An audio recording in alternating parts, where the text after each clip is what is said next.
અમારે જેતપુર જીમખાના ગ્રાઉન્ડના પ્રેસિડેન્ટ પટેલ સાહેબ એમને મળવું હોય તો એપોઇન્ટમેન્ટ લેવી પડે, પણ નેત્રીને એને એવી રમાડી, એટલી મજા આવી નેત્રીને કે અહીંયાથી આવવાનું નામ નહોતી લેતી.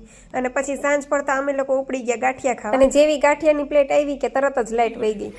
પછી શું અંધારે અમે ગાંઠિયા ખાઈ લીધા, અને પછી નેત્રી કે મારે ગરબી જોવા જવું.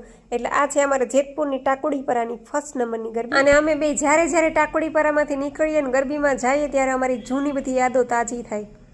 કેમ કે આ ગરબીમાં એટલા વર્ષો સુધી મેં પણ ગરબા ગાયા છે, અને નેત્રીના પપ્પા તો એટલા વર્ષોથી હજી ત્યાં જ ગરબીમાં રહીએ છે. અને એમ કહું ને કે અમારા બેયની કરિયરની શરૂઆત અહીંયાથી જ થઈ છે. અમે બે અહીંયાથી જ આગળ આવ્યા છીએ. એટલે સૌથી પહેલાં તો જઈને સીધા માતાજીને પગે લાગ્યા, કારણ કે આ માતાજી અમને જે કંઈ આપ્યું છે, અમે જે કંઈ છીએ આ બધું આ માતાજી થકી જ છીએ અત્યારે. અને બસ માતાજીને પ્રાર્થના કરી કે બસ આવી જ રીતે તું સદાય અમારી સાથે રહેજે. અને ત્યાં તો ગરબીમાં છોકરીઓનો રાસ ચાલુ થઈ ગયો, અને અહીંયા અમારા નેત્રીબેન ચાલુ થઈ ગયા. અને પછી છોકરીઓના કહેવાથી મેં પણ એક ગરબો ગાઈ લીધો, કારણ કે આ તો નસીબદાર હોય એને જ લાવો મળે.